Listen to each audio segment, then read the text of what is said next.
April's good സ്റ്റോറീസിലേക്ക് ഏവർക്കും സ്വാഗതം. K Sudhakaran എഴുതിയ നോവൽ സിത്താര കാത്തിരിക്കുന്നു. ആരോ വാതിൽ തുറക്കുന്ന ശബ്ദം കേട്ട് ദീപ്തി കണ്ണു തുറന്നു നോക്കി. അശ്വതിയാണ് വന്നത്. അവൾ കോളേജ് ബാഗ് മേശപ്പുറത്തേക്ക് വെച്ചു.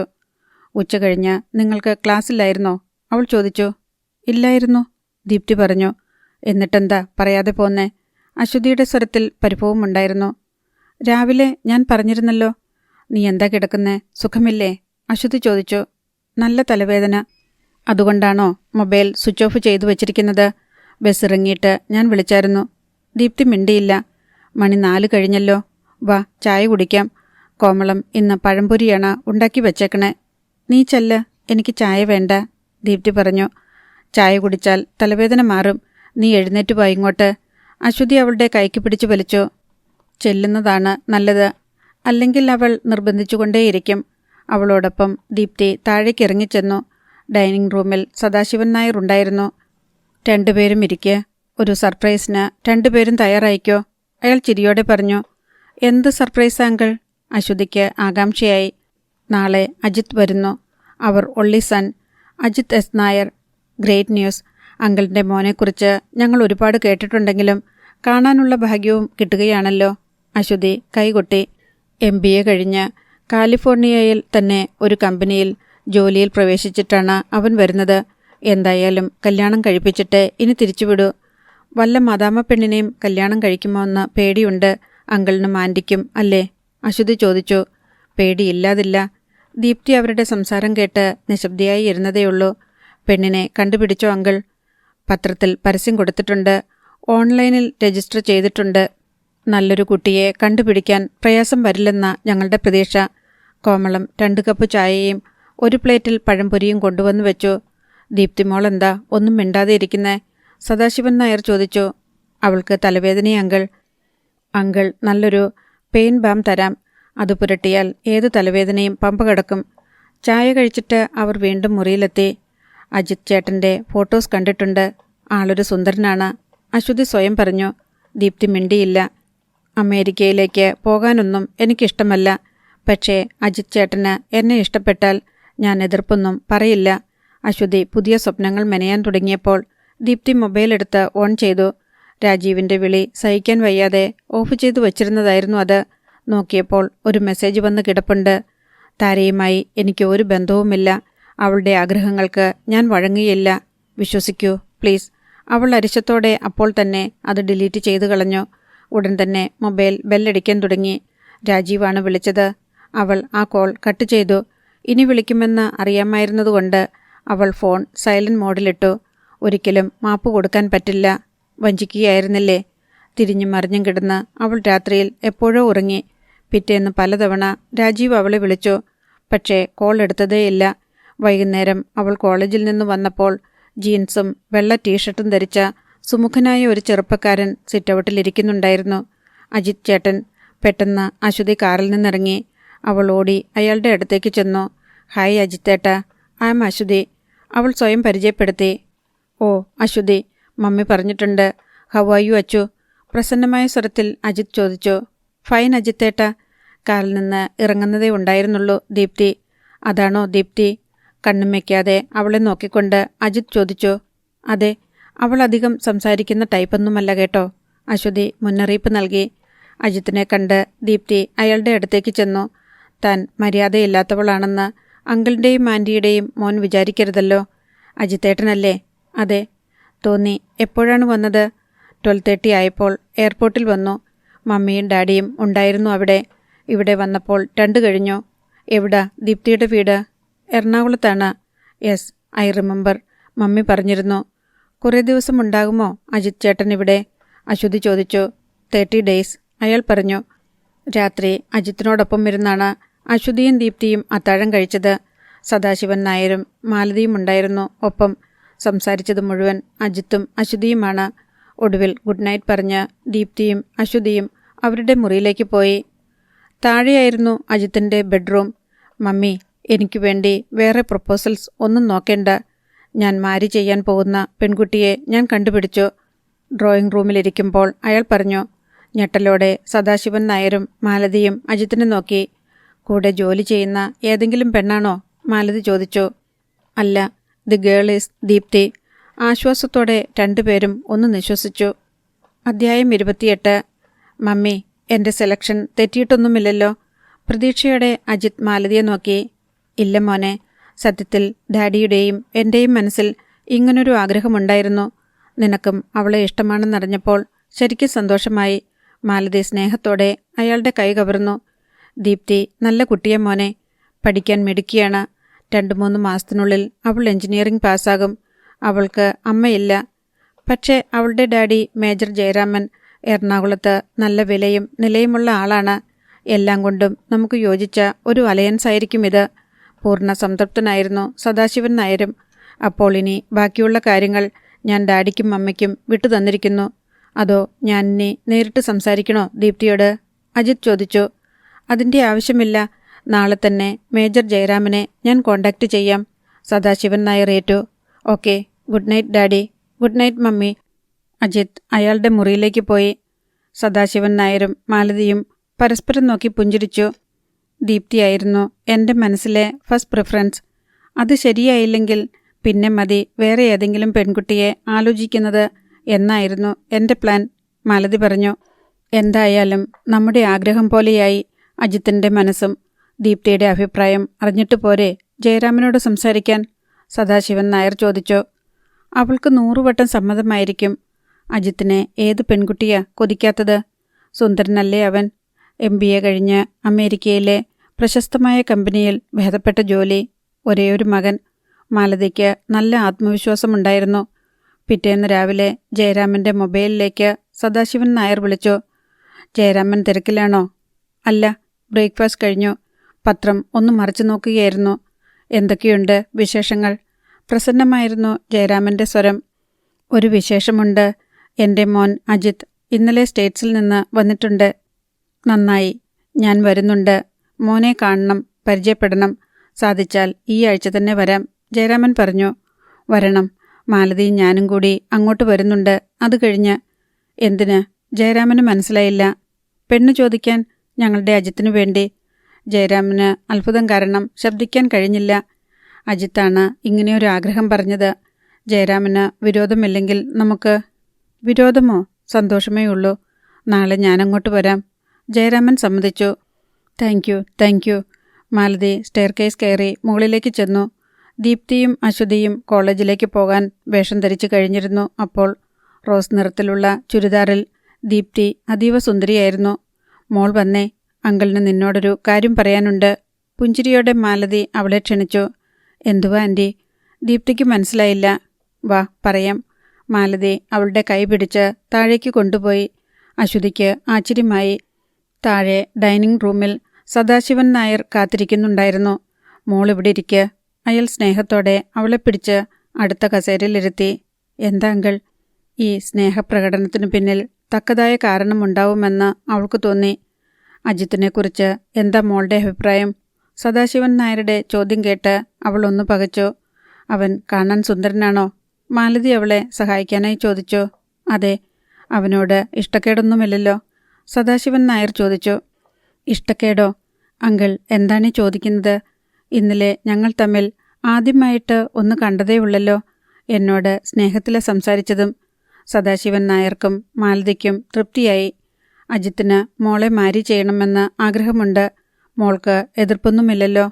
ദീപ്തി ഞെട്ടിപ്പോയി. വിശ്വസിക്കാൻ പറ്റുന്നില്ല അല്ലേ? മാരേജ് കഴിഞ്ഞാൽ അവൻ്റെ കൂടെ അമേരിക്കയിലേക്ക് പോകാം. ഒന്നുകിൽ അവിടെ പഠിത്തം തുടരാം, അല്ലെങ്കിൽ ജോലിക്ക് ശ്രമിക്കാം, മാലതി പറഞ്ഞു. ഞാൻ കുറച്ചു മുമ്പേ ഡാഡിയെ വിളിച്ച് ഇക്കാര്യം സംസാരിച്ചു. ഡാഡിക്ക് സമ്മതമാണ്. നാളെ ഇങ്ങോട്ട് വരും ബാക്കി സംസാരിക്കാൻ. അവൾ മിണ്ടിയില്ല. ശരി, മോൾ കോളേജിലേക്ക് പോയിക്കോ. ലേറ്റ് ആകണ്ട. എക്സാമിന് മുൻപ് മാരേജ് നടത്തേണ്ടി വരും. സാരമില്ല, അതൊന്നും പരീക്ഷയെ ബാധിക്കത്തില്ല. ദീപ്തി മെല്ലെ എഴുന്നേറ്റു. യാന്ത്രികമായിട്ടാണ് അവൾ സ്റ്റെയർകേസ് കയറിയത്. അജിത്തിൻ്റെ മുഖം ഓർമ്മയിൽ കൊണ്ടുവരാൻ അവൾ ശ്രമിച്ചു. അപ്പോഴൊക്കെ രാജീവിൻ്റെ മുഖമാണ് അവൾ കണ്ടത്. എന്തിനാടി അങ്കിൾ വിളിപ്പിച്ചത്? അശ്വതിക്ക് ആകാംക്ഷ അടക്കാൻ കഴിഞ്ഞില്ല.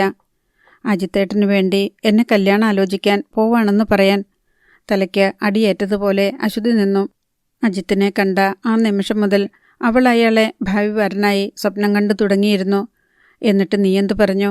ഒന്നും പറഞ്ഞില്ല. പെട്ടെന്ന് രാജീവിൻ്റെ കാര്യം അശ്വതിക്ക് ഓർമ്മ വന്നു. ദീപ്തിയെ അജിത്തേട്ടൻ കല്യാണം കഴിച്ചാൽ പിന്നെ രാജീവേട്ടൻ തനിക്ക് മാത്രം സ്വന്തം. എതിരാളി കളം വിട്ടുപോകും. നിനക്ക് പറ്റിയ മാച്ചാണ് അജിത്തേട്ടൻ. കൺഗ്രാറ്റ്സ് മോളെ, നീ ഭാഗ്യവതിയാണ്. അശ്വതി അവളെ പിശുക്കില്ലാതെ അഭിനന്ദിച്ചു. ദീപ്തി ഒന്നും മിണ്ടിയില്ല. അന്ന് രാത്രിയിൽ ജയരാമൻ അവളെ വിളിച്ചു. മോളെ, നാളെ ഞാൻ അങ്ങോട്ട് വരുന്നുണ്ട്. കാര്യമൊക്കെ നീ അറിഞ്ഞു കാണുമല്ലോ. അവൾ മൂളി. അജിത്തിനെ നീ കണ്ടല്ലോ. എന്താണ് അഭിപ്രായം? ഇഷ്ടപ്പെട്ടോ അവനെ? എക്സാമിന് ഇനി 3 മാസം കൂടിയുണ്ട്. അത് കഴിഞ്ഞും മതി എൻ്റെ മാരേജിനെക്കുറിച്ച് ചിന്തിക്കുന്നത്. അവൾ പറഞ്ഞു. എന്തായാലും അജിത്തിനെ ഞാനൊന്ന് കാണട്ടെ. പിറ്റേന്ന് രാവിലെ തന്നെ ജയരാമൻ തിരുവനന്തപുരത്തിന് പുറപ്പെട്ടു. അയാൾ വന്നപ്പോഴേക്കും ദീപ്തിയും അശ്വതിയും കോളേജിലേക്ക് പോയി കഴിഞ്ഞിരുന്നു. Hello uncle. അജിത്ത് അയാളുടെ കൈപിടിച്ച് കുലുക്കി സ്വീകരിച്ചു. ക്ലീൻ ഷേവ് ചെയ്ത സുമുഖനായ ഒരു ചെറുപ്പക്കാരൻ, സ്മാർട്ട് ആൻഡ് ഡാഷിംഗ്. ഒറ്റ നോട്ടത്തിൽ തന്നെ ജയരാമന് അയാളെ ഇഷ്ടപ്പെട്ടു. എൻ്റെ ദീപ്തിയെ അജിത്തിന് ഇഷ്ടപ്പെട്ടു എന്ന് ഡാഡി ഇന്നലെ വിളിച്ചു പറഞ്ഞു. അതുകൊണ്ടാണ് ഞാൻ ഇന്ന് ഇങ്ങോട്ട് വന്നത്. Thank you uncle. ദീപ്തിയുടെ അഭിപ്രായം ഞാൻ ചോദിച്ചില്ല. ഞാൻ ചോദിച്ചു. അവൾക്കിഷ്ടമാണ്. 3 മാസം കൂടിയേ ഉള്ളൂ ഫൈനൽ എക്സാമിന്. അതുമാത്രമേ ഉള്ളൂ അവൾക്കൊരു വിഷമം. ജയരാമൻ പറഞ്ഞു. അത് സാരമില്ല. 1 മാസം കഴിഞ്ഞ് ഞാൻ തിരിച്ചു പോകും. മാര്യേജ് സർട്ടിഫിക്കറ്റ് വെച്ച് വിസയ്ക്ക് ആപ്ലിക്കേഷൻ കൊടുക്കണം. 6 മാസത്തിനകം ദീപ്തിയെ എനിക്ക് കൊണ്ടുപോകാൻ സാധിക്കും. എക്സാമിന് ഒരു തടസ്സമുണ്ടാകത്തില്ല. ജയരാമന് സന്തോഷമായി. എല്ലാം കൊണ്ടും അനുയോജ്യനായ ചെറുപ്പക്കാരനാണ് അജിത്ത്. ദീപ്തിയെ ഇഷ്ടപ്പെടുന്നു. ഭാര്യയാക്കാമെന്ന് ആഗ്രഹിക്കുന്നു. ഇതിൽ കൂടുതൽ ഇനി എന്തു വേണം? പിന്നീട് സദാശിവൻ നായരും മാലതിയുമൊത്ത് ജയരാമൻ കല്യാണത്തെക്കുറിച്ച് സംസാരിച്ചു. ഇനി അധിക ദിവസമില്ല ജയരാമൻ. 2 ആഴ്ചയ്ക്കുള്ളിൽ മാര്യേജ് നടത്തണം. എങ്കിലേ 2 ആഴ്ചയെങ്കിലും അവർക്ക് ഒന്നിച്ചു കഴിയാനുള്ള സമയം കിട്ടൂ. സദാശിവൻ നായർ പറഞ്ഞു. ഒരുപാട് കാര്യങ്ങൾ അറേഞ്ച് ചെയ്യാനുണ്ട്. 2 ആഴ്ച കൊണ്ട് എല്ലാം തീരുമോന്ന സംശയം. എന്നാലും സാരമില്ല. ചെന്നിട്ട് ഞാനൊരു ജോത്സ്യനെ കണ്ട് മുഹൂർത്തം നോക്കിച്ചിട്ട് നാളെ തന്നെ അറിയിക്കാം. ജയരാമൻ സമ്മതിച്ചു. ദീപ്തിയെ കാണാൻ അയാൾ ഉച്ചയ്ക്ക് അവളുടെ കോളേജിൽ ചെന്നു. നിന്റെ മാരേജ് ഫിക്സ് ചെയ്തിട്ടാ മോളെ ഞാൻ വരുന്നത്. 2 ആഴ്ച നിനക്ക് കോളേജിൽ വരാൻ സാധിക്കത്തില്ല. അവൾ അമ്പരന്നു. പക്ഷേ ഡാഡി, ഇത്ര പെട്ടെന്ന്? അതിനൊക്കെ ഒരു സമയമുണ്ട് മോളെ. അപ്പോൾ അത് നടക്കാതെ പറ്റില്ല. അപ്പോൾ തന്നെ അയാൾ തിരിച്ചുപോയി. ദീപ്തിയുടെ മനസമാധാനം നഷ്ടപ്പെട്ടു. അന്ന് വൈകുന്നേരം വീട്ടിലെത്തിക്കഴിഞ്ഞപ്പോൾ രാജീവിനെ അശ്വതി വിളിച്ചു. രാജീവേട്ടാ, അറിഞ്ഞോ, ദീപ്തിയുടെ കല്യാണമാണ്. അയാൾ ഒന്ന് ഞെട്ടി. ഇത്ര പെട്ടെന്ന്? എല്ലാം പെട്ടെന്നായിരുന്നു. സദാശിവൻ അങ്കിളിൻ്റെ മോൻ വന്നിട്ടുണ്ട്. അജിത്തേട്ടനാണ് അവളെ കല്യാണം കഴിക്കുന്നത്. എല്ലാം ഫിക്സ് ചെയ്ത് കഴിഞ്ഞു. 2 ആഴ്ചയ്ക്കുള്ളിൽ മാര്യേജ് ഉണ്ട്. അവൾ ഇൻവൈറ്റ് ചെയ്യും രാജീവേട്ടനെ. അയാൾക്ക് മിണ്ടാൻ കഴിഞ്ഞില്ല. അവൾ പോയിക്കോട്ടെ, ഞാനില്ല രാജീവേട്ടന്. അശ്വതി പറഞ്ഞതൊന്നും രാജീവ് കേട്ടില്ല. അയാൾ യാന്ത്രികമായി എല്ലാം മൂളിക്കേട്ടു. രാജീവിന് വല്ലാത്ത അരിശം തോന്നി. ദീപ്തി എന്നേക്കുമായി കൈവിട്ടു പോവുകയാണ്. പകവീട്ടിൽ ഇനി നടക്കില്ല. സിതാരയുടെയും തൻ്റെയും വിവാഹ സ്വപ്നങ്ങൾ ചാമ്പലാക്കിയവനാണ് ജയരാമൻ. അയാളുടെ മകൾ ഒരിക്കലും വിവാഹിതയാവാൻ പാടില്ല. പെട്ടെന്ന് രാജീവിൻ്റെ മൊബൈൽ ബെല്ലടിച്ചു. എടുത്തു നോക്കിയപ്പോൾ ദീപ്തിയാണ്. ദീപ്തി, അയാൾ വേദന സ്വരത്തിൽ വിളിച്ചു. രാജീവേട്ടാ, എനിക്കൊന്ന് കാണണം, നാളെ തന്നെ. അവൾ പറഞ്ഞു. യെസ്, എനിക്കും കാണണം നിന്നെ. എവിടെ വരണം ഞാൻ? അയാൾ പെട്ടെന്ന് ചോദിച്ചു. രാജീവേട്ടൻ്റെ വില്ലയിൽ ഞാൻ വരാം. രാവിലെ 10 മണി കഴിഞ്ഞ് അവിടെ ഉണ്ടാകണം, അവൾ നിർദ്ദേശിച്ചു. തീർച്ചയായും. അയാൾക്ക് പ്രതീക്ഷയുണ്ടായി. വന്നാൽ എങ്ങനെയെങ്കിലും അവളുടെ മനസ്സ് മാറ്റിയെടുക്കാം. പിറ്റേന്ന് രാവിലെ 10 മണി കഴിഞ്ഞപ്പോൾ ദീപ്തിയുടെ കാർ വില്ലയുടെ മുൻപിൽ വന്ന് നിന്നു. രാജീവ് ഇറങ്ങിച്ചെന്ന് അവളെ സ്വീകരിച്ചു. ദീപ്തി വരുമെന്ന് എനിക്ക് വിശ്വാസമില്ലായിരുന്നു, അയാൾ പറഞ്ഞു. അതെന്താ? അവൾ ചോദിച്ചു. നിന്റെ മാരേജ് ഫിക്സ് ചെയ്ത കാര്യം ഇന്നലെ അശ്വതി വിളിച്ചു പറഞ്ഞിരുന്നു. അതുകൊണ്ടാണ് രാജീവേട്ടനെ കാണാൻ ഞാൻ വന്നത്. അവർ ഡ്രോയിങ് റൂമിലെ സെറ്റിയിൽ മുഖാമുഖം ഇരുന്നു. അജിത് ചേട്ടനുമായുള്ള എൻ്റെ കല്യാണം നടക്കില്ല, അവൾ പറഞ്ഞു. എന്തുകൊണ്ട്? മനസ്സും ശരീരവും ഒരു പുരുഷന് സമർപ്പിച്ചവളാണ് ഞാൻ. എനിക്കിനി വേറൊരു പുരുഷനെ സ്നേഹിക്കാൻ പറ്റില്ല. വിശ്വസിക്കാനാവാതെ അയാളിരുന്നു. എന്നെങ്കിലും ഞാൻ വിവാഹിതയാകുമെങ്കിൽ അത് രാജീവേട്ടൻ എൻ്റെ കഴുത്തിൽ താലി കെട്ടുമെങ്കിൽ മാത്രം. രാജീവേട്ടന് എന്തെങ്കിലും പറയാനുണ്ടോ? രാജീവ് എഴുന്നേറ്റ് ചെന്ന് അവളുടെ അടുത്തിരുന്നു. ബിലീവ് മീ, ഞാൻ നിന്നെയാണ് സ്നേഹിക്കുന്നത്. നിന്നെ മാത്രം. എനിക്ക് വേണം ദീപ്തി, നിന്നെ. അവൾ കരഞ്ഞുകൊണ്ട് അയാളിലേക്ക് ചാഞ്ഞു. കരയരുത്.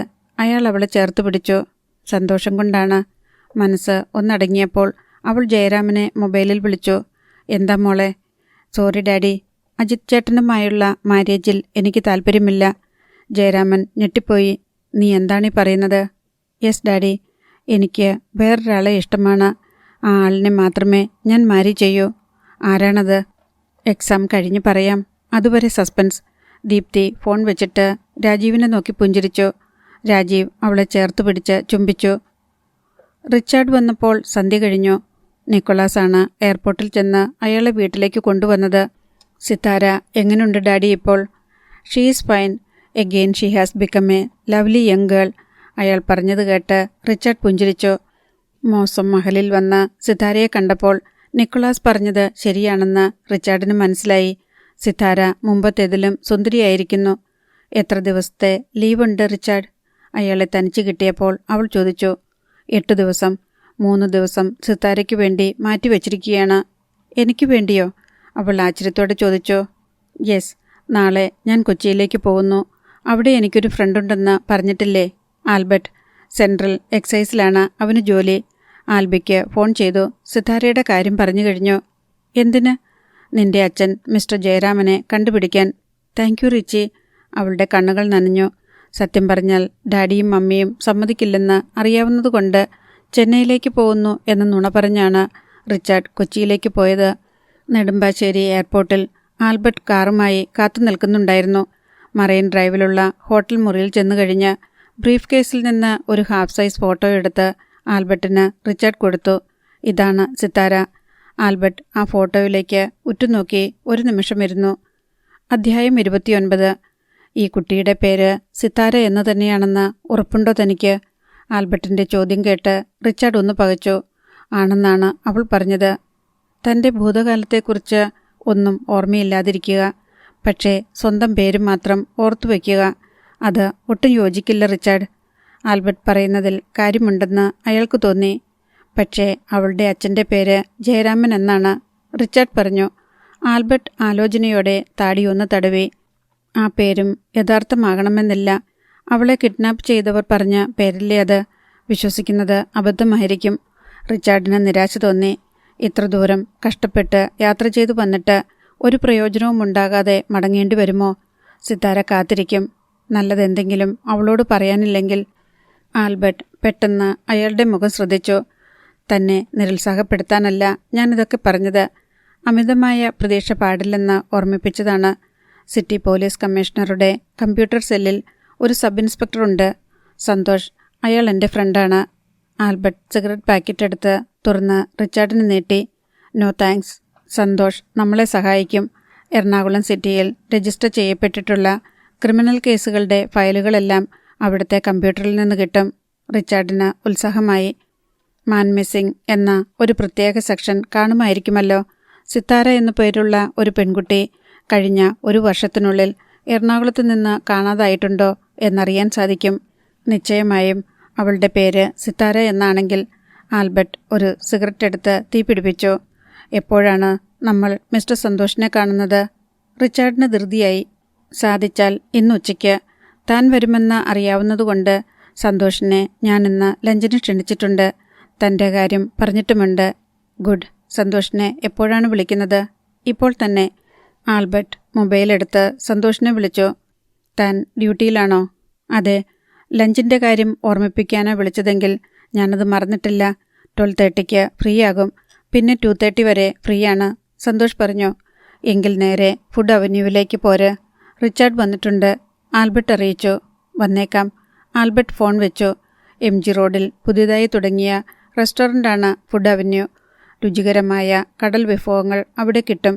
12:30 ആയപ്പോഴേക്ക് റിച്ചാർഡും ആൽബർട്ടും അയാളുടെ കാറിൽ ഫുഡ് അവന്യൂവിലെത്തി. ക്രമീകരിച്ച സൂര്യപ്രകാശം ലഭിക്കുന്ന മനോഹരമായ റെസ്റ്റോറൻ്റായിരുന്നു അത്. ഒരു മേശ കണ്ടുപിടിച്ച് റിച്ചാർഡും ആൽബർട്ടും ഇരുന്നു. ഉടൻ തന്നെ സന്തോഷം വന്നു. അല്പമൊന്ന് തടിച്ച സുമുഖനായ ചെറുപ്പക്കാരനായിരുന്നു സന്തോഷ്. പാൻസും ടീഷർട്ടുമായിരുന്നു അയാളുടെ വേഷം. യൂണിഫോമിൽ ഭക്ഷണം കഴിക്കാൻ വരുന്നത് അഭംഗിയല്ലേ? അത് കാരണം ഡ്രസ്സ് ചേഞ്ച് ചെയ്തു. പുഞ്ചിരിയോടെ അയാൾ പറഞ്ഞു. അത് നന്നായി. ഇതാണ് ഞാൻ പറഞ്ഞ റിച്ചാർഡ്. ആൽബർട്ട് പരിചയപ്പെടുത്തി. രണ്ടുപേരും കൈപിടിച്ചു കുലുക്കി. ഞാൻ സന്തോഷ്. മനസ്സിലായി. ആൽബർട്ടാണ് ഭക്ഷണത്തിന് ഓർഡർ നൽകിയത്. പറയൂ റിച്ചാർഡ്, എങ്ങനെയാണ് ഞാൻ നിങ്ങളെ ഹെൽപ്പ് ചെയ്യേണ്ടത്? സന്തോഷ് ഒടുവിൽ റിച്ചാർഡിനെ അഭിമുഖീകരിച്ചു. റിച്ചാർഡ് ഷർട്ടിൻ്റെ പോക്കറ്റിൽ നിന്ന് സിത്താരയുടെ ഫോട്ടോ എടുത്ത് അയാൾക്ക് കൊടുത്തു. കുറേ നാൾ മുൻപ് എറണാകുളത്ത് നിന്ന് സിത്താര എന്നു പേരുള്ള ഒരു പെൺകുട്ടി മിസ്സായിട്ടുണ്ടോ എന്നറിയണം. ഉണ്ടെങ്കിൽ അവളുടെ പേരൻസിനെയോ അടുത്ത ബന്ധുക്കളെയോ എനിക്ക് കാണണം. അവൾ ഒന്നും പറഞ്ഞില്ലേ? സന്തോഷ് ചോദിച്ചു. അതാണ് ട്രാജഡി. ഒരു ആക്സിഡന്റ് സംഭവിച്ച് അബോധാവസ്ഥയിലാണ് മംഗലാപുരത്തുള്ള ഹോസ്പിറ്റലിൽ അജ്ഞാതരായ ആരോ അവളെ എത്തിച്ചത്. ബോധം തെളിഞ്ഞപ്പോൾ അവൾക്കൊന്നും ഓർമ്മയില്ല. ഇപ്പോഴും അതേ സ്ഥിതിയിലാണ്. ആൽബർട്ട് പറഞ്ഞു. സിത്താരയെക്കുറിച്ചുള്ള സകല വിവരങ്ങളും ഭക്ഷണം കഴിക്കുന്നതിനിടയിൽ സന്തോഷ് ചോദിച്ചറിഞ്ഞു. അതോടെ അയാളുടെ താൽപ്പര്യം ഇരട്ടിച്ചു. ഈ ഫോട്ടോ എൻ്റെ കയ്യിലിരിക്കട്ടെ. ഞാൻ അന്വേഷിക്കാം. എറണാകുളത്ത് നിന്നാണ് ആ കുട്ടിയെ കാണാതായതെങ്കിൽ ഞങ്ങളുടെ കമ്പ്യൂട്ടറിൽ അവളെക്കുറിച്ചുള്ള വിവരങ്ങൾ ഉറപ്പായും കാണും. സിത്താരയുടെ അച്ഛൻ്റെ പേര് ജയരാമൻ എന്നാണോ എന്നും ഒരു സംശയമുണ്ട്, റിച്ചാർഡ് പറഞ്ഞു. ആ ആംഗിളിലും തിരക്കാം. ഭക്ഷണം കഴിഞ്ഞ് 3 പേരും പുറത്തേക്ക് വന്നു. റിച്ചാർഡ് എന്നാണ് മടങ്ങുന്നത്? സന്തോഷ് ചോദിച്ചു. നാളെ. അതിനു മുൻപ് ഞാൻ വിളിക്കാം. സന്തോഷ് യാത്ര പറഞ്ഞു പോയി. റിച്ചാർഡിനെ ഹോട്ടലിൽ കൊണ്ടുചെന്ന് വിട്ടിട്ട് ആൽബർട്ട് ഓഫീസിലേക്ക് പോയി. TV ചാനലുകൾ മാറി മാറി കണ്ടുകൊണ്ട് റിച്ചാർഡ് സമയം ചെലവഴിച്ചു. വൈകുന്നേരം 7 മണി കഴിഞ്ഞപ്പോൾ സന്തോഷിൻ്റെ ഫോൺ വന്നു. 7 മാസം മുൻപ് സിത്താര എന്ന പെൺകുട്ടി മിസ്സിംഗ് ആയതിൻ്റെ ഫയൽ കമ്പ്യൂട്ടറിൽ നിന്ന് ഞാൻ കണ്ടെടുത്തിട്ടുണ്ട്. റിച്ചാർഡിൻ്റെ ഹൃദയമിടിക്കാൻ ഒന്ന് മറന്നു. ആരാണ് കംപ്ലൈൻറ്റ് തന്നത്? സാവിത്രി എന്നാണ് അമ്മയുടെ പേര്. പനമ്പള്ളി നഗറിലെ അഡ്രസ്സാണ് ഫയലിൽ കാണുന്നത്. പക്ഷേ അത് ക്ലോസ് ചെയ്ത ഫയലാണ്. എന്നുവെച്ചാൽ അയാൾക്ക് മനസ്സിലായില്ല. ഇവിടുത്തെ കായലിൽ നിന്ന് അവളുടെ ബോഡി കിട്ടി. അമ്മയാണ് ഐഡൻറ്റിഫൈ ചെയ്തത്. മാരേജ് ഫിക്സ് ചെയ്ത പെൺകുട്ടിയായിരുന്നു. എൻഗേജ്മെൻറ്റ് റിംഗ് ഉണ്ടായിരുന്നു അവളുടെ വിരലിൽ. നിരാശയോടെ റിച്ചാർഡ് പിന്നിലേക്ക് ചാരി. ജയരാമൻ എന്ന പേര് വെച്ച് ഞാനൊരു സെർച്ച് നടത്തി. കാര്യമായി ഒരു വിവരവും കിട്ടിയില്ല. മേജർ ജയരാമൻ എന്നൊരാൾ ഇവിടെ ഒരു കമ്പനിയിൽ HR മാനേജരായിട്ടുണ്ട്. പക്ഷേ അയാളുടെ മകൾ തിരുവനന്തപുരത്ത് എഞ്ചിനീയറിംഗ് സ്റ്റുഡൻ്റാണ്. സോറി സന്തോഷ്, ഞാൻ താങ്കളുടെ ഒരുപാട് സമയം വേസ്റ്റാക്കി. റിച്ചാർഡ് ക്ഷമാപണം പറഞ്ഞു. നെവർ മൈൻഡ്, ഇതൊക്കെ എൻ്റെ ജോലിയുടെ ഒരു ഭാഗമല്ലേ. റിച്ചാർഡ് പ്രതീക്ഷ കൈവിടണ്ട. ഇൻസ്പെക്ടർ ജഹാംഗീറാണ് അക്കാലത്ത് ഇത്തരം കേസുകൾ അന്വേഷിച്ചിരുന്നത്. അയാൾക്ക് ഞാൻ സിത്താരയുടെ ഡീറ്റെയിൽസ് കൊടുക്കാം. Thank you Santhosh. പിറ്റേന്ന് രാവിലെ റിച്ചാർഡ് മംഗലാപുരത്തിന് മടങ്ങിപ്പോയി. രാവിലെ ക്ലാസ് കഴിഞ്ഞ് ഇൻ്റർവെൽ സമയത്ത് ദീപ്തി പാൻസിൻ്റെ പോക്കറ്റിൽ നിന്ന് മൊബൈൽ എടുത്തു നോക്കി. കോളേജിൽ വന്നാൽ സൈലന്റ് മോഡിലായിരിക്കും മൊബൈൽ. ഡാഡിയുടെ 2 മിസ്ഡ് കോളുകൾ അവൾ കണ്ടു. അരമണിക്കൂർ മുൻപ് 10 മിനിറ്റിൻ്റെ ഇടവേളയുണ്ട് 2 കോളുകൾക്കും. ഒരു മെസ്സേജ് വന്ന് കിടപ്പുണ്ടായിരുന്നു. അതും ഡാഡിയുടേതായിരുന്നു. അവൾ പെട്ടെന്ന് അത് തുറന്നു നോക്കി. ഞാൻ പുറത്ത് കാറിലുണ്ട്. Come immediately after class. അവൾക്ക് അത്ഭുതം തോന്നിയില്ല. ഡാഡി കാണാൻ വരുമെന്ന് അവൾക്കറിയാമായിരുന്നു. ദീപ്തി വേഗം കോളേജിൽ നിന്നിറങ്ങി കാറുകൾ പാർക്ക് ചെയ്യുന്ന സ്ഥലത്തേക്ക് ചെന്നു. മഹാഗണി മരത്തിൻ്റെ ചുവട്ടിൽ ഡാഡിയുടെ കറുത്ത ഹോണ്ട സിറ്റി കിടക്കുന്നത് ദൂരെ നിന്ന് അവൾ കണ്ടു. ഡാഡി തിരക്കിട്ട് വന്നത് എന്തിനാണെന്ന് അവൾക്കറിയാമായിരുന്നു. ചോദ്യങ്ങൾക്ക് മറുപടിയും അവൾ തയ്യാറാക്കി വച്ചിരുന്നു. ദീപ്തി ചെന്നപ്പോൾ ജയരാമൻ കാറിൻ്റെ ഫ്രണ്ട് ഡോർ തുറന്നുകൊടുത്തു. കയറ്. അവൾ കാറിലേക്ക് കയറി. വാതിലടഞ്ഞു. കാർ മുന്നോട്ട് നീങ്ങി. അവൾ തലതിരിച്ച് ജയരാമനെ ഒന്ന് നോക്കി. ഗൗരവഭാവത്തിലായിരുന്നു ഡാഡി. എങ്ങോട്ടാ നമ്മൾ പോകുന്നത്? അവൾ ചോദിച്ചു. വീട്ടിലേക്ക്. അവൾക്ക് സംശയം തോന്നി. കുമാരപുരത്തേക്കോ? അല്ല, എറണാകുളത്തേക്ക്. നീ പഠിച്ചത് മതി. അവൾ ഒന്ന് ഞെട്ടി. ആകെ ഇനി 2-3 മാസത്തെ ക്ലാസ് കൂടിയേ ഉള്ളൂ. അത് കഴിഞ്ഞിട്ട് പോരെ എന്നെ കൊണ്ടുപോകുന്നത്? അവൾ തമാശ മട്ടിൽ ചോദിച്ചു. പോരാ, സദാശിവൻ നായരെ നീ അപമാനിച്ചില്ലേ? അജിത്തും നീയും തമ്മിലുള്ള വിവാഹം നടത്താമെന്ന് ഞാൻ അയാളോട് സമ്മതിച്ചതാ. ഞാൻ നീ എങ്ങനെ നോക്കും അയാളുടെ മുഖത്ത്? ദീപ്തി ഒന്ന് ചിരിച്ചു. ഡാഡി വിഷമിക്കണ്ട. അജിത് ചേട്ടനോടും സദാശിവൻ അങ്കിളിനോടും ഞാൻ സംസാരിച്ചു. അവർ എന്നെ അഭിനന്ദിക്കുകയാണ് ചെയ്തത്, കാര്യങ്ങൾ തുറന്നു പറഞ്ഞതിന്. ജയരാമൻ അവളെ പകച്ചു നോക്കി. ആരാണ് ആളെന്ന് നീ അവരോട് പറഞ്ഞോ? ഡാഡിയോട് പോലും പറയാത്ത കാര്യം ഞാൻ അവരോട് പറയുമോ? അവർ നിർബന്ധിച്ചുമില്ല അറിയാൻ. ജയരാമൻ്റെ മുഖപേശികൾ ഒന്നയഞ്ഞു. ഫോണിലൂടെ ഞാൻ എത്ര തവണ ചോദിച്ചിട്ടും നീ പറഞ്ഞില്ല. ആരെയാണ് മോളെ നീ കണ്ടുവച്ചിരിക്കുന്നത്? അയാൾ ചോദിച്ചു. എനിക്ക് പറയാൻ പറ്റില്ല ഡാഡി. അതെന്താ? നീ കണ്ടുവച്ചിരിക്കുന്ന ആൾ അത്ര നിസ്സാരക്കാരനായിരിക്കുമെന്ന് എനിക്ക് തോന്നുന്നില്ല. അഥവാ കോളേജിലൊപ്പം പഠിക്കുന്ന ഫ്രണ്ടാണെങ്കിൽ പോലും ഡാഡി എതിർക്കത്തില്ല. ദീപ്തി വീണ്ടും ചിരിച്ചു. ഞാൻ സത്യം പറഞ്ഞാൽ ഡാഡി ഞെട്ടും. അയാൾ തെല്ലുഭീതിയോടെ അവളെ നോക്കി. പറയൂ. ഞാൻ വെറുതെ സങ്കല്പ കഥാപാത്രത്തെ സൃഷ്ടിച്ചതാ ഡാഡി. അങ്ങനെയൊരാളില്ല. രക്ഷപ്പെടാൻ ഞാൻ കണ്ട ഒരു മാർഗം. ജയരാമന് വിശ്വാസം വന്നില്ല. സത്യത്തിൽ അജിത് ചേട്ടനെ എനിക്ക് ഇഷ്ടപ്പെട്ടില്ല. ഒരുപാട് ഗുണങ്ങൾ പറയാനുണ്ട് അജിത് ചേട്ടനെക്കുറിച്ച്. പക്ഷേ എൻ്റെ ഭാവനയിലുള്ള ഹസ്ബൻഡ് അജിത് ചേട്ടനല്ല. കാർ ഓടിച്ചതല്ലാതെ ജയരാമൻ മിണ്ടിയില്ല. ഇക്കാര്യം ആരോടും പറയാൻ പറ്റില്ലല്ലോ. വേറെന്ത് എക്സ്ക്യൂസ് ഞാൻ പറഞ്ഞാലും നിങ്ങളെല്ലാവരും കൂടി അവഗണിച്ച് അജിത് ചേട്ടനെ കൊണ്ട് എന്നെ കല്യാണം കഴിപ്പിക്കും. എൻ്റെ സന്തോഷം അതോടെ നശിക്കും. ജയരാമൻ കൈയെടുത്ത് അവളുടെ ചുമലിൽ വെച്ചു. സാരമില്ല മോളെ, I'm proud of you. ഇതുപോലെ എല്ലാ കാര്യങ്ങളിലും ബോൾഡായ തീരുമാനമെടുക്കണം. പക്ഷേ നിന്റെ ഹസ്ബൻഡിനെ തിരഞ്ഞെടുക്കാനുള്ള അവകാശം ഡാഡിക്ക് വിട്ടുതരണം. തീർച്ചയായും. രാജീവേട്ടനിൽ ഡാഡിക്ക് ഒരു കുറവും കണ്ടെത്താൻ കഴിയില്ലെന്ന് അവൾക്ക് ഉറപ്പുണ്ടായിരുന്നു. കുമാരപുരത്ത് ഇന്ദിവരത്തിൻ്റെ മുൻപിൽ ചെന്ന് ജയരാമൻ്റെ ഹോണ്ട സിറ്റി കാർ നിന്നു. ദീപ്തിയും ജയരാമനും വണ്ടിയിൽ നിന്നിറങ്ങി. സദാശിവൻ നായരും മാലതിയും ഉണ്ടായിരുന്നു വീട്ടിൽ. അവർ വളരെ സൗഹൃദത്തോടെയാണ് ജയരാമനെയും ദീപ്തിയെയും സ്വീകരിച്ചത്. ദീപ്തി ഞങ്ങളെ ചെറുതായൊന്ന് നിരാശപ്പെടുത്തി കളഞ്ഞു. സാരമില്ല, മനസ്സിലുള്ളത് തുറന്നു പറഞ്ഞതാണ് മോൾ ചെയ്ത നന്മ. സദാശിവൻ നായർ അഭിനന്ദിച്ചു. അജിത്ത് എവിടെ? മോനെ കാണാനും കൂടിയാണ് ഞാൻ വന്നത്. അവൻ പുറത്തേക്ക് പോയതാണ്. ഉടൻ വരും. അജിത്തിന് പറ്റിയ ഒരു കുട്ടിയെ കണ്ടുപിടിക്കാൻ. എന്നിട്ടും ഞങ്ങൾക്ക് അധികം ബുദ്ധിമുട്ടേണ്ടി വന്നില്ല, മാലതി പറഞ്ഞു. ആരാണ് ആൾ? പെട്ടെന്ന് ആകാംക്ഷയോടെ ദീപ്തി ചോദിച്ചു. മോൾ അറിയും, കൂട്ടുകാരിയാണ്, അശ്വതി. നല്ല സെലക്ഷൻ. അജിത് ചേട്ടന് നല്ല മാച്ചായിരിക്കും അവൾ, ദീപ്തി നിറഞ്ഞ ആത്മാർത്ഥതയോടെ പറഞ്ഞു. ഒരബദ്ധം കൂടി പറ്റരുതല്ലോ. ഇന്നലെ ഇക്കാര്യം ഞാൻ അശ്വതിയോട് സൂചിപ്പിച്ചു. അവൾക്ക് ഇതിൽ പരം സന്തോഷമാകാനില്ല. കള്ളി, എന്നിട്ട് എന്നോട് പറഞ്ഞില്ലല്ലോ അക്കാര്യം, ദീപ്തി പരിഭവിച്ചു. എല്ലാം തീരുമാനിച്ചിട്ട് പറഞ്ഞാൽ മതിയെന്ന് അവൾ വിചാരിച്ചു കാണും. ഉച്ചകഴിഞ്ഞ് അശ്വതിയുടെ അച്ഛനും അമ്മയും വരുന്നുണ്ട്. ഊണ് കഴിഞ്ഞ് അജിത്തിനെയും കണ്ടിട്ടാണ് ജയരാമൻ എറണാകുളത്തിന് തിരിച്ചു പോയത്. ഉച്ചകഴിഞ്ഞ് അശ്വതിയുടെ അച്ഛൻ സോമദേവനും അമ്മ ഇന്ദുലേഖയും വന്നു. രണ്ടുപേരും നല്ല സന്തോഷത്തിലായിരുന്നു. പൊതുമരാമത്ത് വകുപ്പിൽ എക്സിക്യൂട്ടീവ് എഞ്ചിനീയറാണ് സോമദേവൻ. അമ്മ കോളേജ് പ്രൊഫസറും. അടുത്തയാഴ്ച കല്യാണം നിശ്ചയം നടത്താമെന്ന് തീരുമാനിച്ചാണ് അവർ മടങ്ങിയത്. മണ്ണഞ്ചാരി നിന്നവൾ ആണിനെയും കൊണ്ടുപോയെന്ന് പറഞ്ഞതുപോലെയായല്ലോടി ഇത്. അശ്വതിയെ ദീപ്തി കളിയാക്കി. അവൾ ചിരിച്ചതേയുള്ളൂ. രാത്രി ഉറങ്ങാൻ കിടക്കും മുൻപ് ദീപ്തി കലണ്ടർ ഒന്ന് മറിച്ചു നോക്കിയപ്പോൾ അവൾ അറിയാതെ ഞെട്ടി. പീരിയഡ്സ് വരാൻ 10 ദിവസം വൈകിയിരിക്കുന്നു. അധ്യായം 30. ഉറക്കം വരാതെ ദീപ്തി തിരിഞ്ഞും മറിഞ്ഞും കിടന്നു. പീരിയഡ്സ് ഉണ്ടാവാൻ ചില മാസങ്ങളിൽ 6ഉം 7ഉം ദിവസം വരെ വൈകിയിട്ടുണ്ട്. ഇത് അങ്ങനെയാണെന്ന് വിചാരിക്കാൻ വയ്യ. കാരണം കന്യാകുമാരിയിലെ ആ രാത്രി അവൾക്ക് ഓർമ്മ വന്നു. ഈശ്വര, ദീപ്തി അറിയാതെ ഒന്ന് തേങ്ങി. പെട്ടെന്ന് മുറിയിൽ വെളിച്ചം പരന്നു. അവൾ ഞെട്ടിപ്പോയി. അശ്വതിയാണ് ലൈറ്റിട്ടത്. എന്തു പറ്റി ദീപ്തി? അവൾ ചോദിച്ചു. ഒന്നും പറ്റിയില്ല, നിഷ്കളങ്കമട്ടിൽ അവൾ മറുപടി പറഞ്ഞു.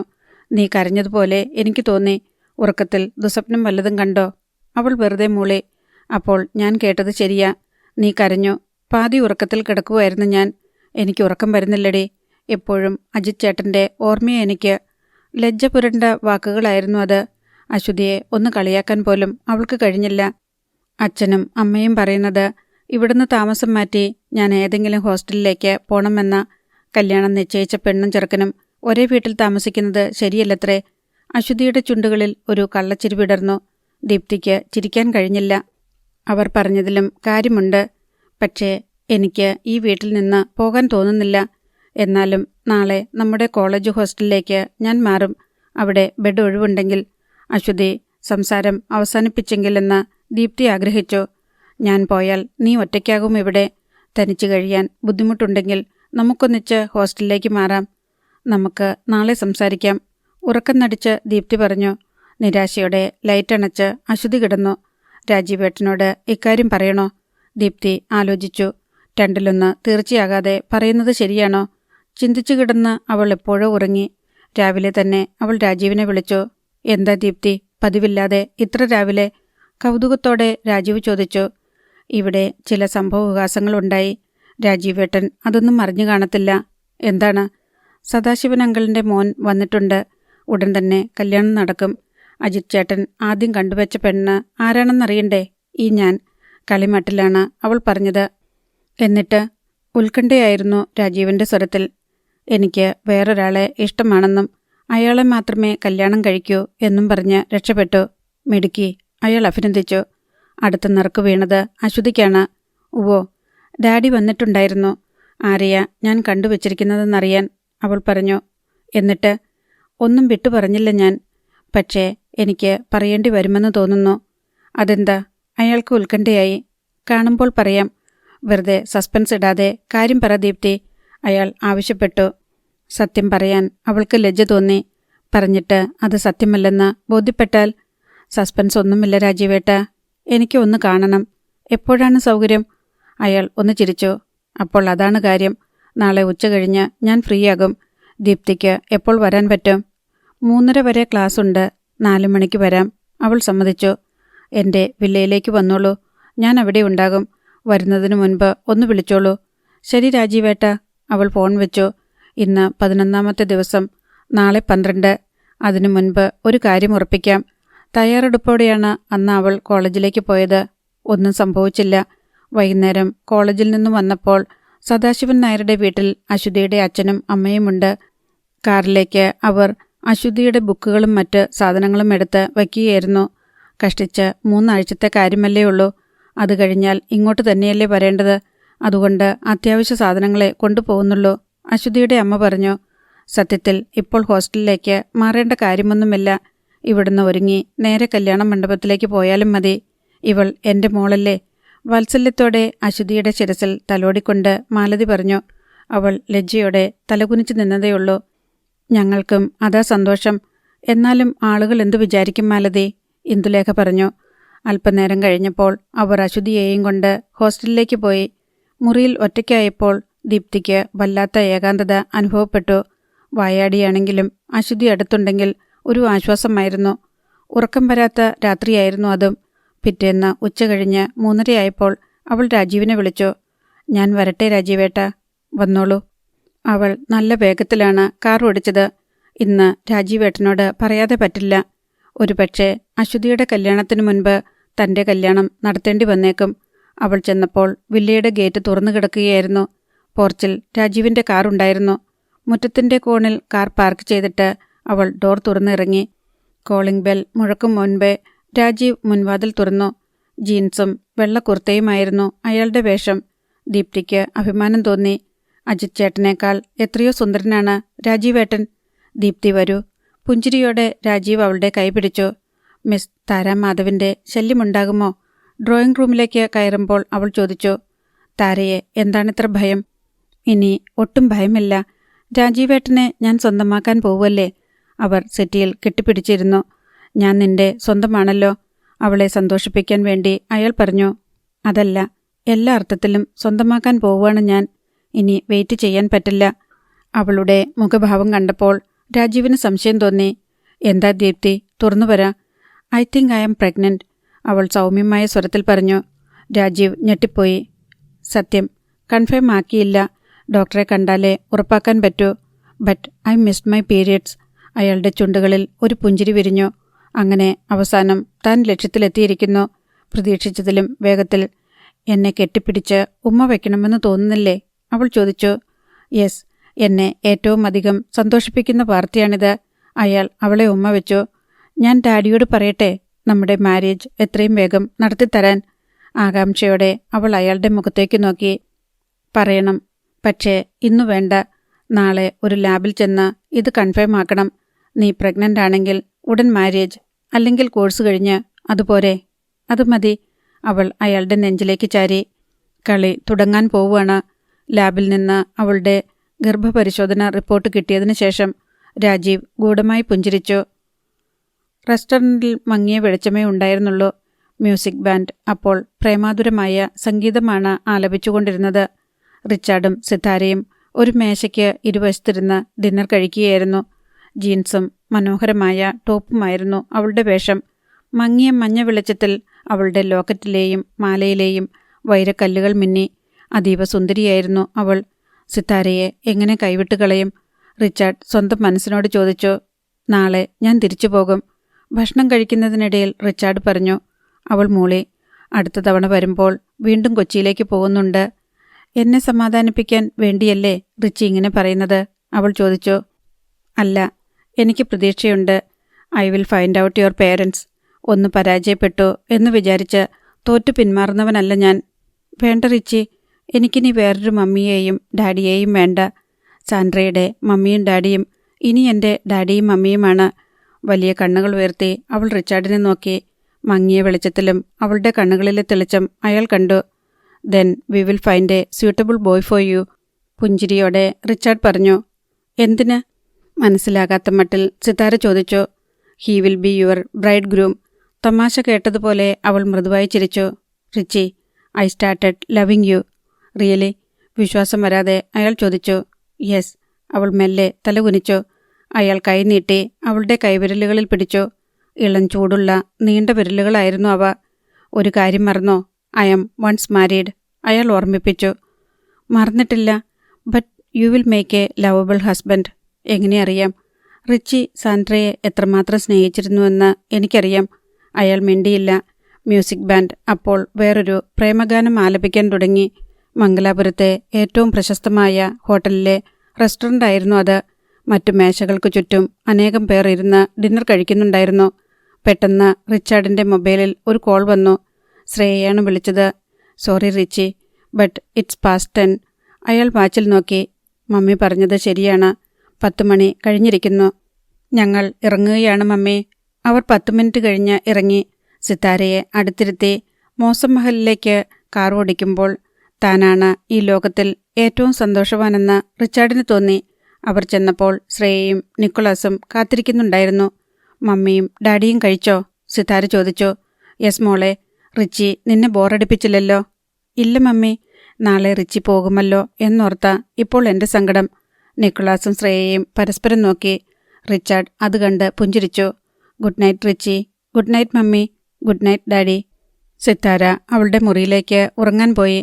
പിറ്റേന്ന് രാവിലെയുള്ള ഫ്ലൈറ്റിന് റിച്ചാർഡ് മുംബൈയിലേക്ക് പറന്നു. വൈകുന്നേരം സിതാര ഡ്രോയിങ് റൂമിൽ തനിച്ചിരുന്ന് TV കണ്ടുകൊണ്ടിരിക്കുമ്പോഴാണ് എവിടെയോ മൊബൈൽ ബെല്ലടിക്കുന്ന ശബ്ദം അവൾ കേട്ടത്. മംഗലാപുരത്ത് വരുമ്പോൾ മാത്രം റിച്ചാർഡ് ഉപയോഗിക്കുന്ന മൊബൈലാണെന്ന് റിംഗ് ടോൺ കേട്ടപ്പോൾ അവൾക്ക് മനസ്സിലായി.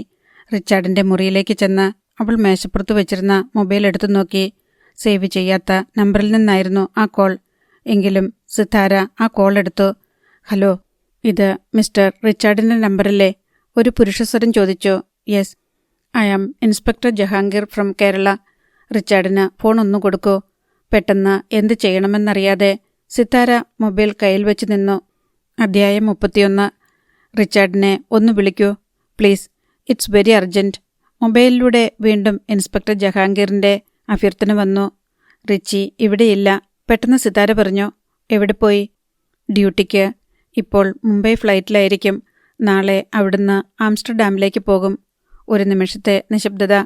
അപ്പോൾ എന്താണ് മിസ്റ്റർ റിച്ചാർഡിന് ജോലി? ഇൻസ്പെക്ടർ ജഹാംഗീർ ചോദിച്ചു. ബ്രിട്ടീഷ് എയർവേസിൽ പൈലറ്റാണ്, അവൾ പറഞ്ഞു. ഓ, അപ്പോഴാണ് ശ്രേയ അവിടേക്ക് വന്നത്. ആരാ മോളെ? റിച്ചിക്ക mummy, one inspector from Kerala. അവൾ പറഞ്ഞത് കേട്ട് ശ്രേയ ഒന്ന് ഞെട്ടി. മോൾ അതിങ്ങതാ, മമ്മി സംസാരിക്കാം. ശ്രേയ കൈ നീട്ടി.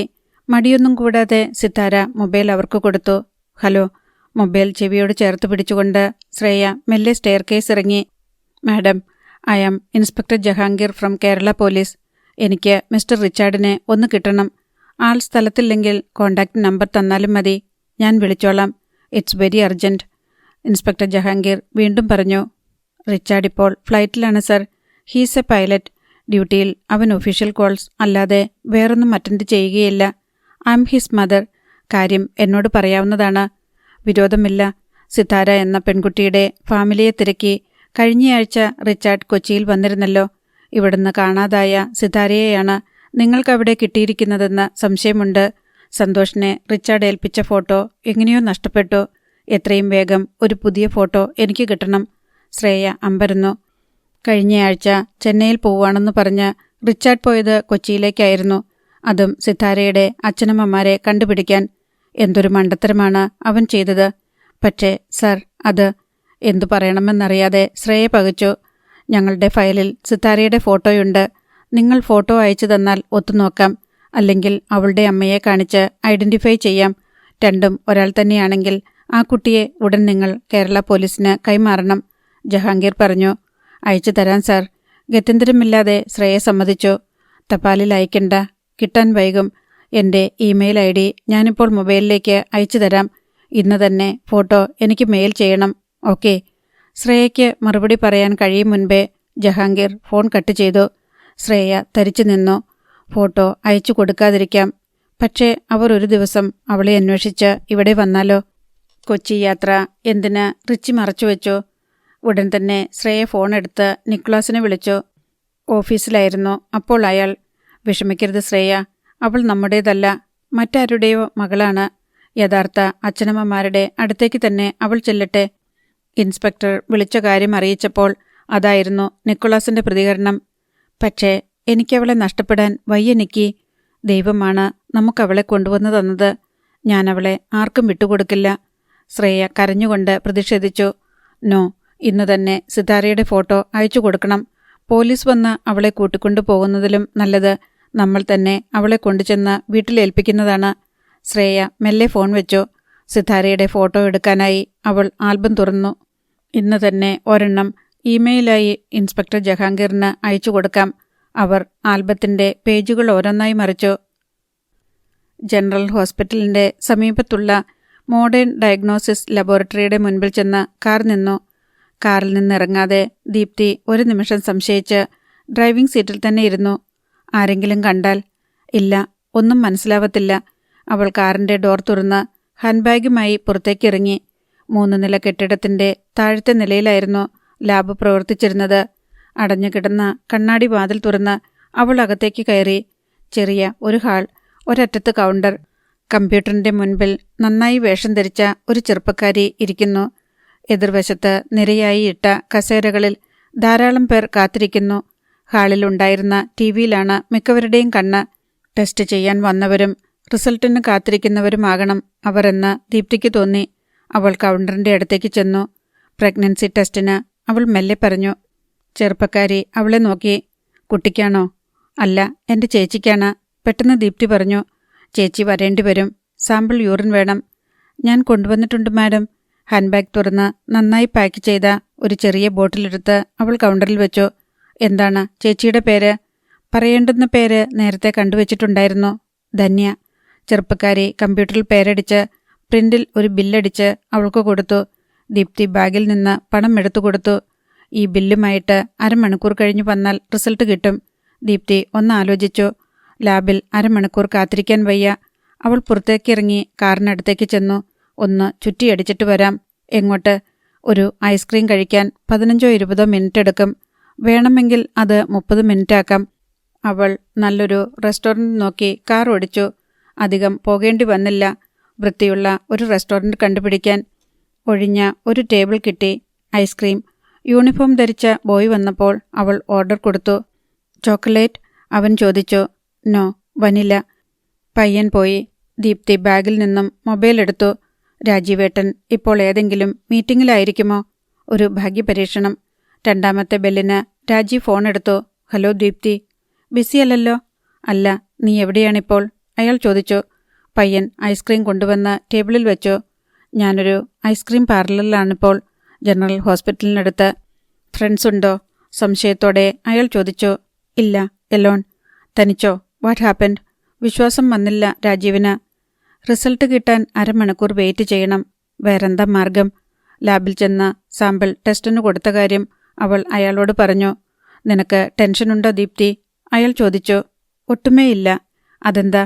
റിസൾട്ട് എന്തായാലും എനിക്ക് നേരിട്ട് കണ്ട് പറയാനാണ് ഇഷ്ടം. ഞാൻ നേരെ ഓഫീസിലേക്ക് വരാം. അതുവേണ്ട, അയാൾ പെട്ടെന്ന് പറഞ്ഞു. പിന്നെ? ഞാൻ കവടിയാറിലേക്ക് പോവാണ്. വീട്ടിലുണ്ടാവും. അവൾക്ക് സന്തോഷമായി.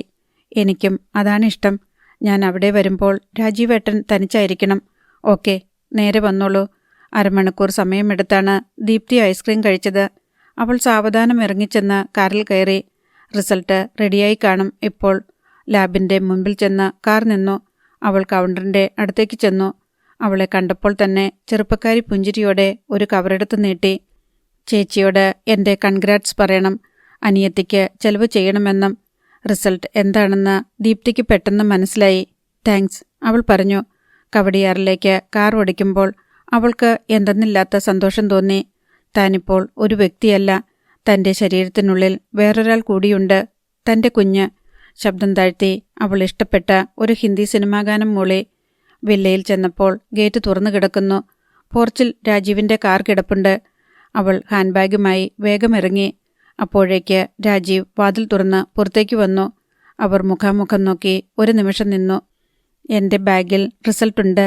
എന്തായിരിക്കും അതെന്ന് ഊഹിക്കാൻ കഴിയുമോ രാജീവേട്ടന്? പുഞ്ചിരിയോടെ അവൾ ചോദിച്ചു. പോസിറ്റീവ് ആയിരിക്കണേ എന്ന് ഞാൻ ആഗ്രഹിക്കുന്നു, അയാൾ സത്യം പറഞ്ഞു. എങ്കിൽ നേരിട്ട് തന്നെ അറിഞ്ഞോളൂ. അവൾ ബാഗിൽ നിന്ന് കവറെടുത്ത് അയാൾക്ക് നീട്ടി. അയാൾ അത് വാങ്ങി റിസൾട്ട് എടുത്തു നോക്കി. പെട്ടെന്ന് രാജീവിൻ്റെ മുഖം പ്രസന്നമായി. അപ്പോൾ എൻ്റെ പ്രയത്നം പാഴായില്ല. അയാൾ മുഖമുയർത്തി അവളെ നോക്കി. ഇപ്പോൾ എന്നെ കെട്ടിപ്പിടിച്ച് ഒന്ന് ഉമ്മ വയ്ക്കാൻ തോന്നുന്നില്ലേ രാജീവേട്ടന്? നമുക്ക് സീരിയസ് ആയ വേറെന്തെല്ലാം കാര്യങ്ങൾ ചെയ്യാനുണ്ട്, അയാൾ പറഞ്ഞു. ദീപ്തി നിരാശ അഭിനയിച്ചു. വേറെന്ത് കാര്യങ്ങൾ? നിനക്ക് ഡാഡിയോട് സംസാരിക്കണ്ടേ, നമ്മുടെ കല്യാണക്കാര്യം? ഞാനത് പറഞ്ഞു കഴിഞ്ഞല്ലോ. ഡേറ്റ് തീരുമാനിച്ചാൽ മാത്രം മതി. ഞാനാണ് നീ കണ്ടുവച്ചിരിക്കുന്ന ആളെന്ന് ഡാഡിക്കറിയാമോ? ഉത്കണ്ഠയോടെ രാജീവ് അവളെ നോക്കി. ഇനി അതുമാത്രം പറഞ്ഞാൽ മതി, അവൾ അറിയിച്ചു. എങ്കിൽ ഇപ്പോൾ തന്നെ വിളിച്ചു പറയൂ, അയാൾ ആവശ്യപ്പെട്ടു. ഫോണിൽ കൂടി പറഞ്ഞാൽ ശരിയാവത്തില്ല. ഡാഡിയുടെ റിയാക്ഷൻ എന്താണെന്ന് അറിയാൻ പറ്റില്ലല്ലോ. നേരിൽ കണ്ടുവേണം പറയാൻ. പെട്ടെന്ന് രാജീവിൻ്റെ മൊബൈൽ ശബ്ദിച്ചു. അയാൾ ഒന്ന് ഞെട്ടി. മിസ് താര മാധവ് ആയിരിക്കുമോ വിളിക്കുന്നത്? ദീപ്തിയുമായി ഒന്നിച്ചിരിക്കുമ്പോഴൊക്കെ അവൾ വിളിക്കാറുണ്ട്, ഒരുതരം ടെലിപ്പതി പോലെ. രാജീവ് ഫോൺ എടുത്തു നോക്കി. എറണാകുളത്തുള്ള ഒരു ലാൻഡ് ഫോണിൽ നിന്നാണ് വിളി വന്നുകൊണ്ടിരിക്കുന്നത്. ഹലോ. അയാൾ ആ കോൾ എടുത്തു. മിസ്റ്റർ രാജീവ്? ഒരു പുരുഷ സ്വരം ചോദിച്ചു. Yes, I am inspector Jahangir. മറന്നിട്ടില്ലല്ലോ എന്നെ? രാജീവ് ഒന്ന് പകച്ചു. എന്താ സാർ ഇപ്പോൾ? അയാൾ ചോദിച്ചു. ഒരു പുതിയ ഡെവലപ്മെൻറ്റ്. കൊച്ചിയിൽ നിന്ന് മിസ്സിംഗ് ആയ സിത്താര ഇപ്പോൾ മംഗലാപുരത്തുണ്ട്. അവളുടെ ഫോട്ടോ ഇപ്പോൾ എൻ്റെ കമ്പ്യൂട്ടറിലുണ്ട്. 10 മിനിറ്റ് മുൻപാണ് ഇമെയിലായി അത് വന്നത്. രാജീവ് ഒന്ന് ഞെട്ടി. പക്ഷേ സർ, അത്ഭുതങ്ങൾ സംഭവിക്കാറുണ്ടോ? മരിച്ചവർ പലരും തിരിച്ചു വന്ന കഥകൾ എനിക്കറിയാം. കഴിയുന്നതും വേഗം കൊച്ചിയിലേക്ക് വരൂ. രാജീവ് ഫോട്ടോ കണ്ടിട്ട് ബാക്കി കാര്യം. സാധിച്ചാൽ ഇന്ന് തന്നെ ഇങ്ങോട്ട് വരൂ. ഫോൺ പെട്ടെന്ന് കട്ടായി. ആരാ രാജീവേട്ട വിളിച്ചത്? ദീപ്തി ചോദിച്ചു. അയാൾ അവളെ മിഴിച്ചു നോക്കി. അടുത്ത ഭാഗം നാളെ.